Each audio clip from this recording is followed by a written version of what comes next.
Thanks for supporting a total reinvention. The soul is still here, but the vibe's a little different. Unpredictable, hide the kids and the women. Sports of all sorts, music, mixed with living. Rep New York City, but hate the politicians. Always bring the heat, Steph baking in the kitchen. Big shout to y'all, I appreciate the listen. Donte put the rest, but I'm still in the best in the world of what I do. All y'all know the rest. I live it, I breathe it, I'm the whole definition. The pinnacle, the ultimate, I'm on a new mission. The Salty Thoughts of Mike Steph, featuring the one and only Mike Steph, the best in the world of what he does. Tap in.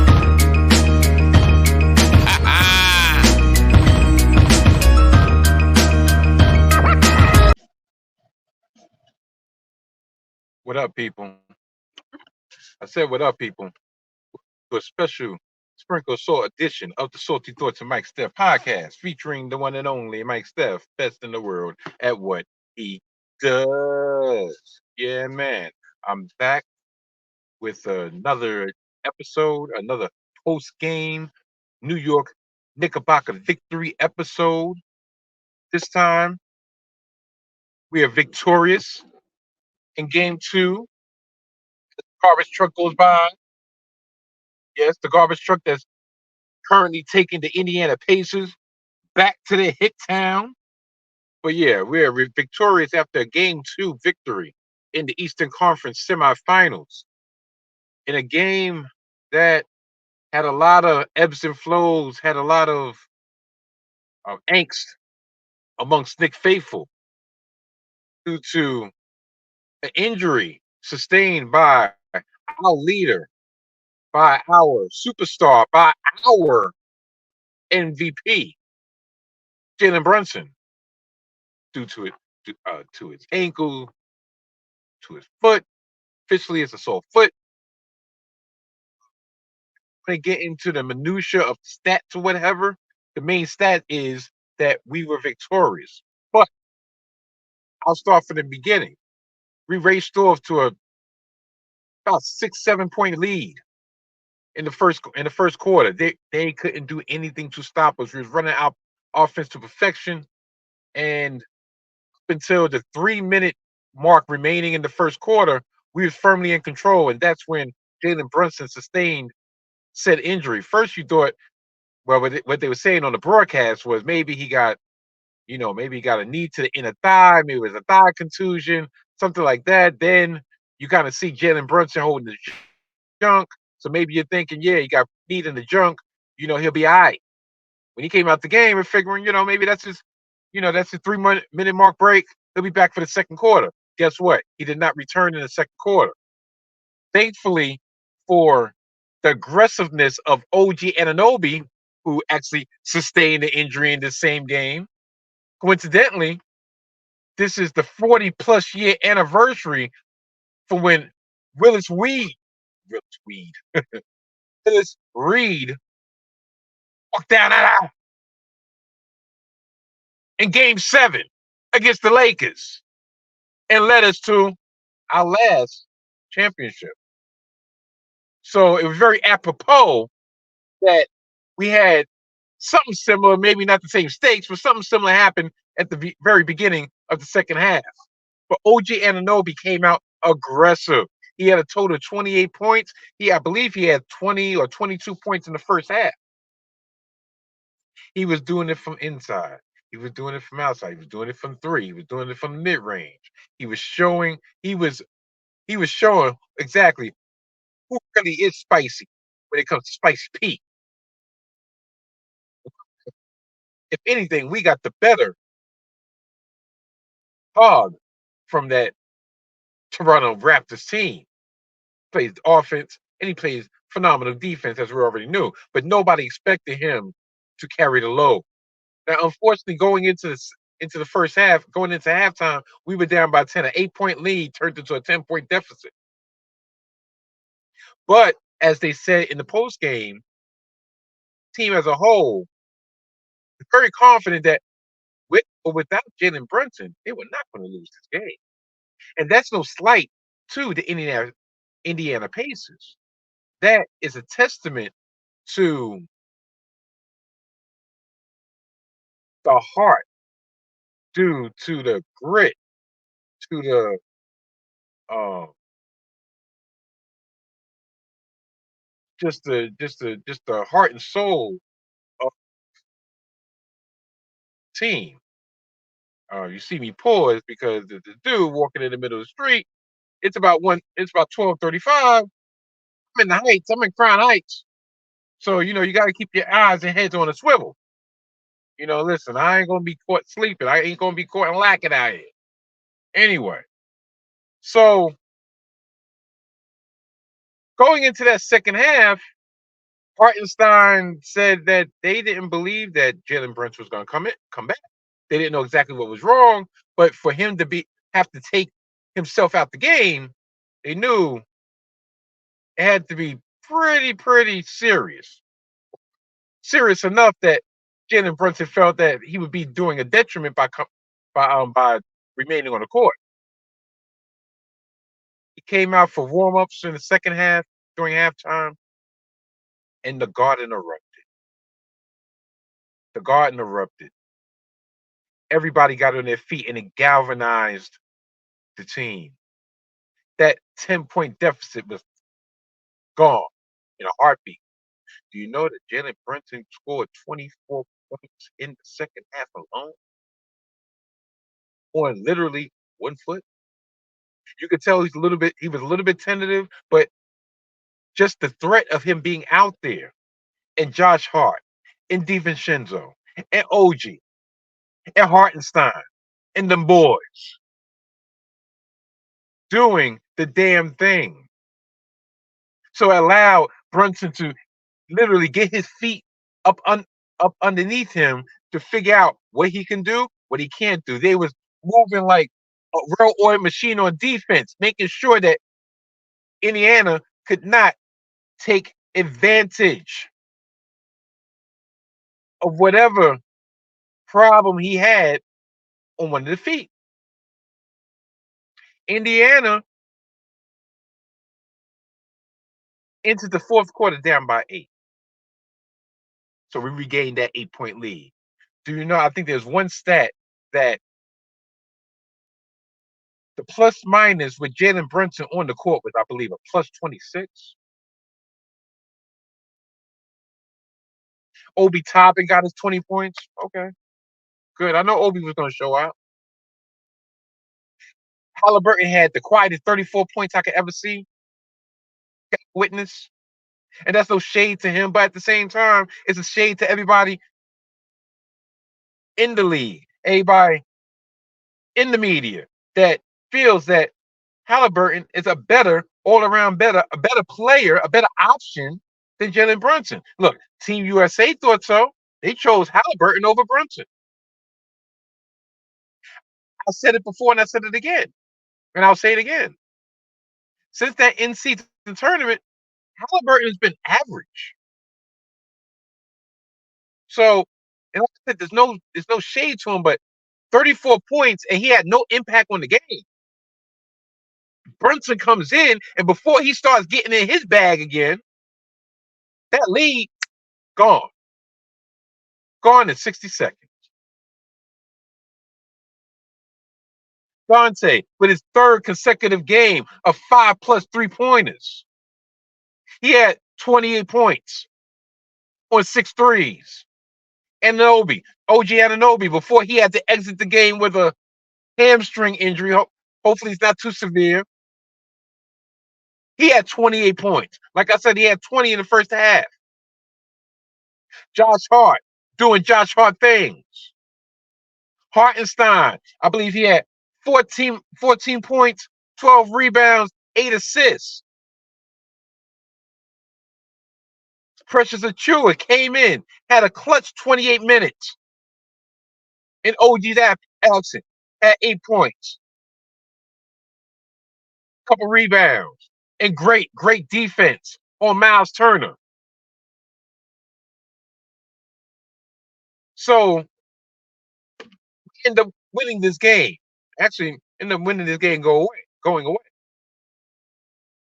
One of the things that I feel has happened is this. Everybody's talking about this high octane Indiana offense, and while that may be, we scored 130 points. Yeah, we gave it 121, but whatever. 130 points. Due to the grinded out nature of the first round series against Philly, where every point had to be earned, it's almost like going against these Pacer boys. It's like, yeah, they done took the handcuffs off. That's why we're able to move with hardly no resistance, which is a great, great thing. I wish we had the same amount of rest that we had during the Philly series. It's every other day. So depending on how this how this foot injury shows itself tomorrow on the off day, everybody knows he's gonna get the proper treatment that he needs. Same thing with OG, because right now our rotation with seven people, guess what? It's shrinking down to damn nil. But one, I have two other issues. Well, two other topics I want to get to right now. We're up 2-0, going into Indiana, and the officials once again have been a topic of discussion.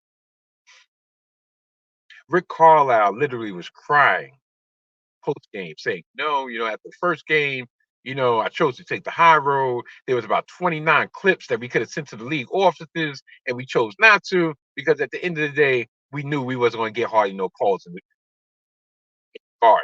But tonight was egregious. I mean, everybody knows Halliburton has a back problem. Actually, I did, and." There was one play, and Josh Hart takes his two hands and literally pushes Halliburton directly in the back. And I'm not calling for anybody to willfully try to injure anybody, because shoot, we lost Mitch Robinson like that. So that's not what I'm calling for. I didn't see said play, but it's all part of the strategy. It's all part of the strategy that every coach uses.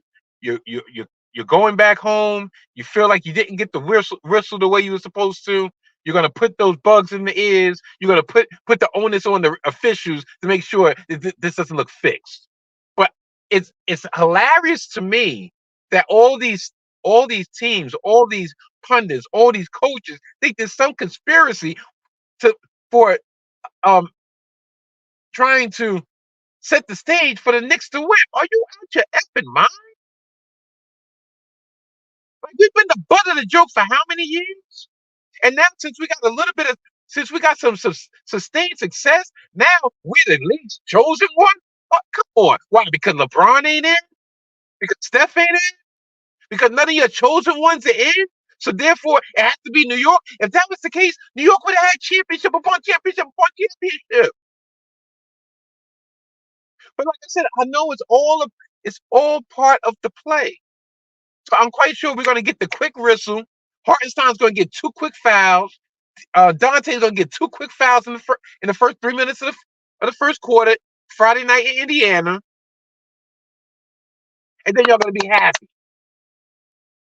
But all these whistles, like, dude, y'all a jump shooting team. Well, y'all not a physical team. I'll put it that way. Y'all not a physical team.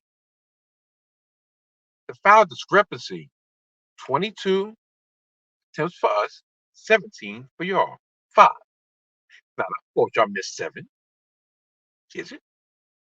Y'all have been in the league with allowing the opposing team to the line. Now, in the playoffs, it's supposed to change. That's who you are. It's very unbecoming. It's very unbecoming for a championship coach, Rick Carlisle. But then again, what to expect from a former Celtic? Into my last time. Listen, I love the boys inside the NBA. In fact, I love inside the NBA. To me, it's the top notch. It's the creme de la creme of NBA post show, post game, pre-game. It puts ESPN to shame. But the hatred the hatred. And look, I'm not the type that usually talk about, oh, if you disagree with me, you hating. No, these are full grown ass 50-plus-year-old haters.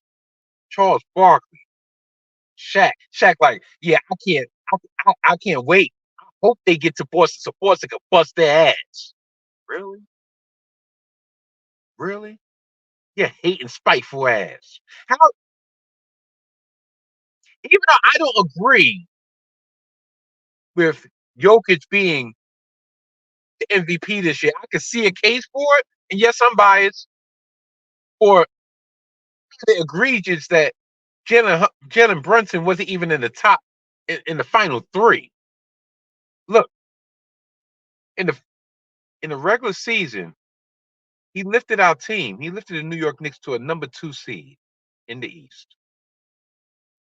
Without the services at various times, without the services of key players on the roster, Julius Randle, Mitchell Robinson, amongst others, for a long stretch of time. OG ANUNOBY, after the trade, was not available. And yet, he kept on chugging along, carrying, putting us on his back.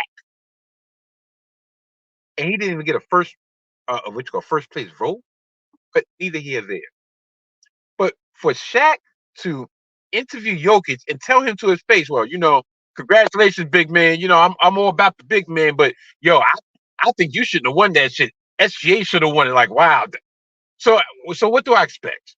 What do I expect when it comes to Shaq? And what do I expect when it comes to Barkley? Barkley is a hating it. If it ain't Phoenix and if it ain't Philly, he ain't fuck. Everybody say yeah. He always says yeah. I don't have a root and interest. Fuck out of here. Evidently you do. Now, I guess I'm more appalled at your take, Mr. Barkley, based on the fact that you usually go against the status quo. And the Knicks have never been the status quo. And I'm not saying you need to jump on the bandwagon, but this is very unbecoming of y'all. And what, y'all mad because y'all gonna have it's like every time they prove y'all wrong, like how can people not give us our credit? He was down. This is the second consecutive game, and I believe fourth game in the playoff that he's played all 48 minutes. We're literally a 6-man rotation. And because we don't have the fanfare of all the stars that are no longer playing, the KDs, the Bookers, the Stephs, the ADs, the LeBrons, amongst others, the Embiids, amongst others. We don't get our just dessert. But guess what? I've been trying to uh, uh, hold off on making these proclamations because I'm trying to just enjoy the ride, and I'm not going to make something off the wall. But this season feels different. This run feels different. This team feels different. This team is the epitome of team, as I said in the past. The, the separate parts. I tried that analogy on GI and I messed up, so I'm not even going to say it now. But everybody compliments each other. I was telling somebody today while I was watching the game. He was like, "Well, he's a one-man band. We can't win." I'm like, no, that's not the case. Everybody compliments our leader. And for him to get back on that court and give it everything that he had, and not just be a decoy, but actually be an important cog in our comeback victory in the second half. There's something special. There's something special.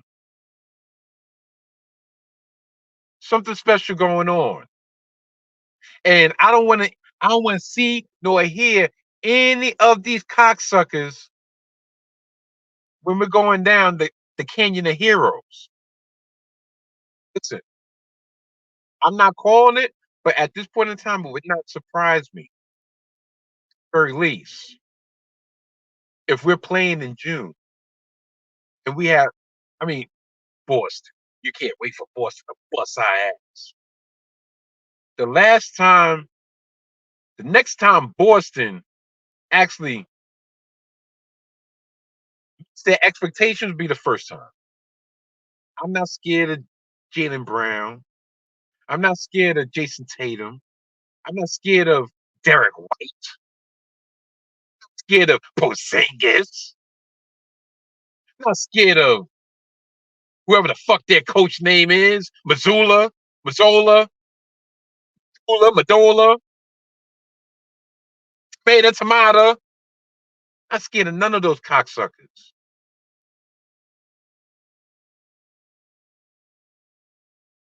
Orange and blue skies out this mother effer. Orange and blue skies out this mother effer.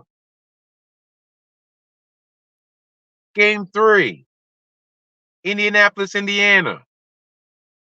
We're up 2-0.